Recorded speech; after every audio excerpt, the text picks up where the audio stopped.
Let's see, Pat, since I've seen you, there's a lot of things that, just with hair loss that we have to get straight. First of all, we just have to make sure you're healthy. Nothing going on? Nothing, everything's great. You look healthy, so you are healthy. What about medications? Because, as you know and I know, there's certain medications that can make your hair thin. Yeah, don't take anything. No medications, okay. From the medications, then we need to know, are you taking any medications to save your hair? I call those insurance medicines, like Propecia, Rogaine, things like that. I've used Rogaine since I was like 28, but nothing Wow. else. So you're on Rogaine. That's great. And I tell all my patients that, especially the ones that have pre-existing hair, that it's a good idea to take out an insurance policy, which is Propecia or Rogaine, to actually save the hair that they have. So I think that's a good idea. So since 2006, has your hair thinned significantly? Like any area has gotten a lot thinner? Yeah, I feel that, the back and along, this area right here, I can just, every time I look at it, I'm disappointed. Okay. I want to get that filled in. Okay. Concentrated. More on the front. Okay. So that's the vertex. So as before, what we need to do is just pretty much examine you and, look at your scalp, make sure everything's okay.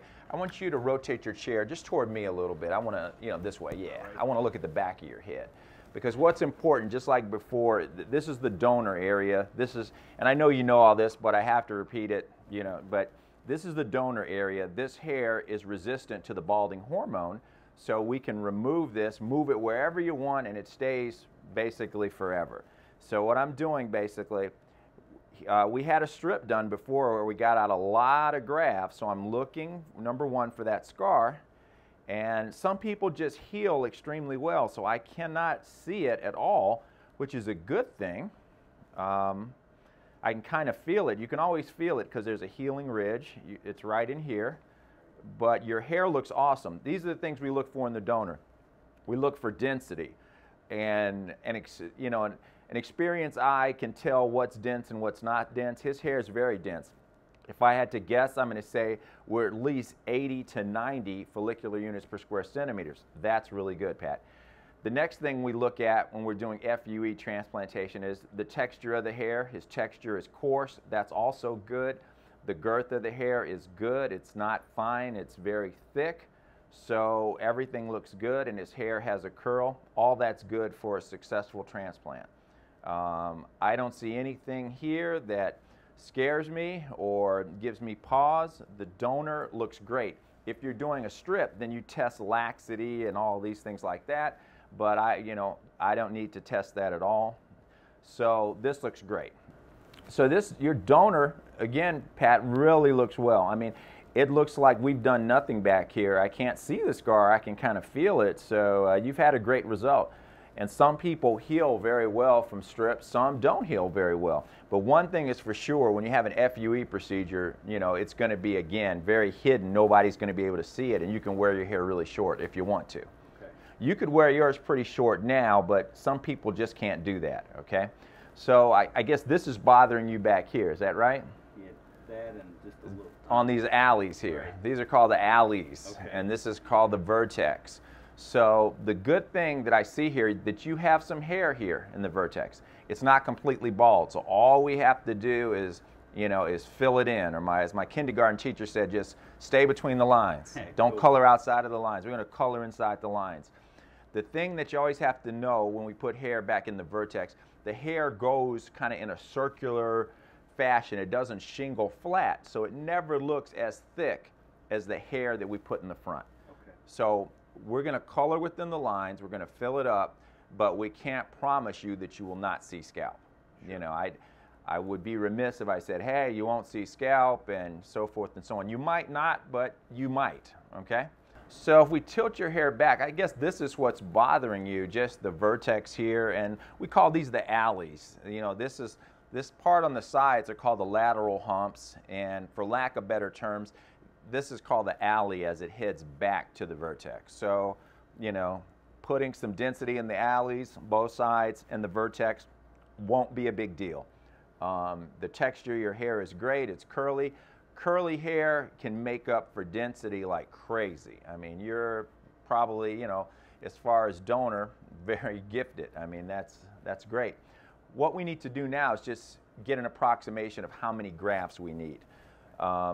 So if we take the vertex back here just as a circle, there are a couple ways to do it and get a rough estimate of the area. So it's about, the radius looks like 6 centimeters. So basically, we'll do pi r squared. 6 times 6 is 36, basically times 3.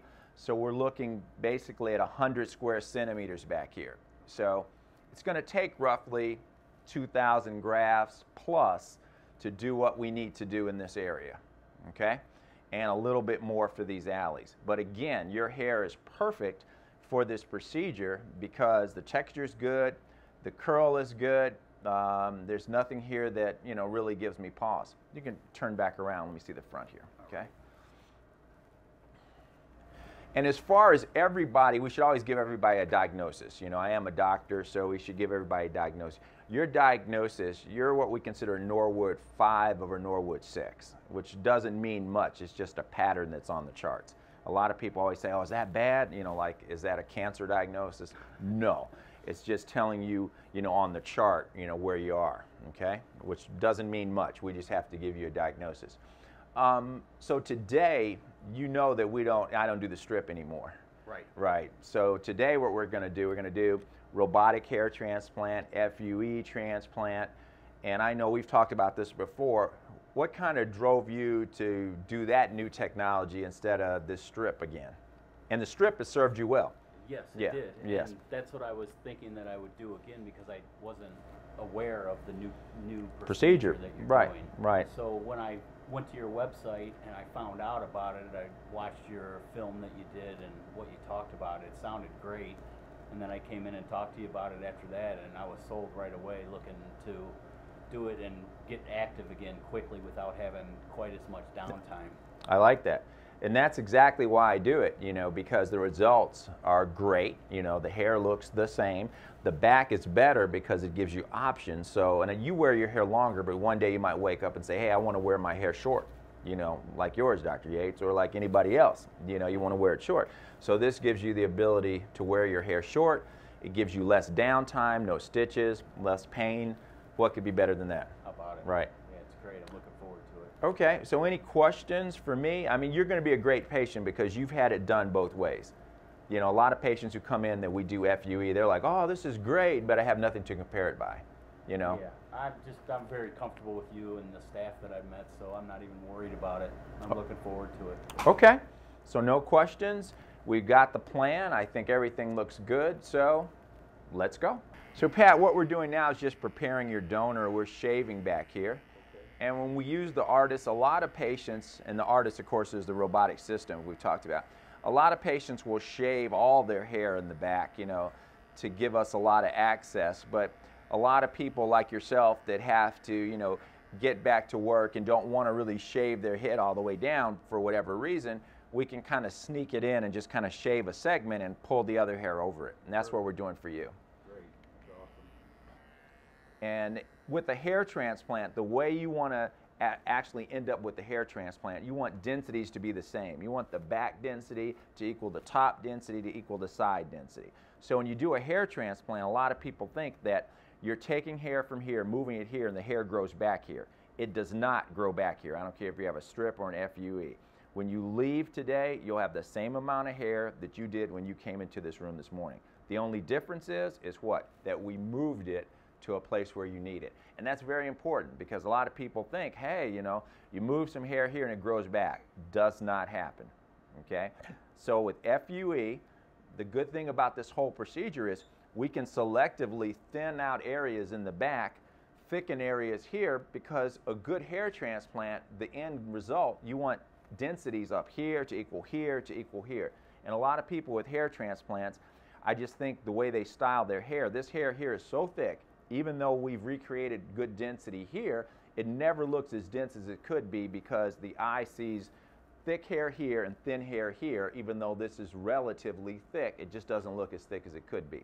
So that's what we're achieving. We're going to thin this out in the back, thicken this up, so when the eye looks at you, it looks the same.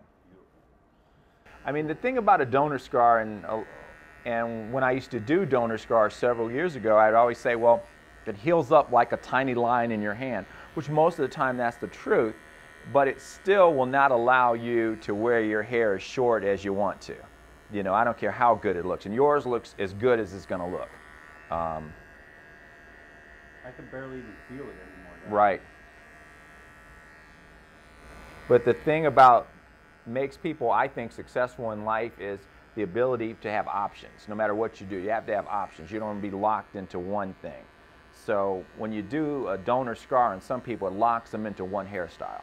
You need options. Everything you do in life, you need options. So FUE, artist procedure, gives you options. You know, and I like anything that gives options. Here's the donor that's shaved.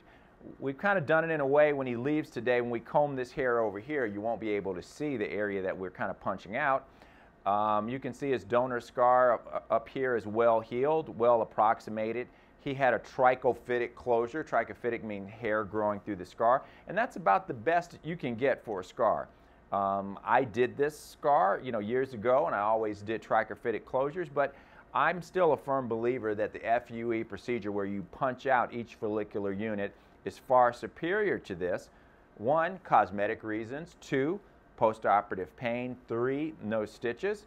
And, you know, 4, just gives you options. So if he wanted to, you know, now the style on the streets basically is keeping the hair short on the sides, long on the top. If you have a donor scar in the back, I mean, that's not going to happen. Or if it happens with everybody in the neighborhood knowing. And I call these donor scars, it's a brand. It's like a tattoo in that it brands the patient and puts them in a club of, hey, you're the transplant club. You just don't want to give out that kind of information when you walk down the street. At least that's what I believe. So we don't want you in the transplant club. We want you just in the hair club of Yates, not hair club in general. I'm in.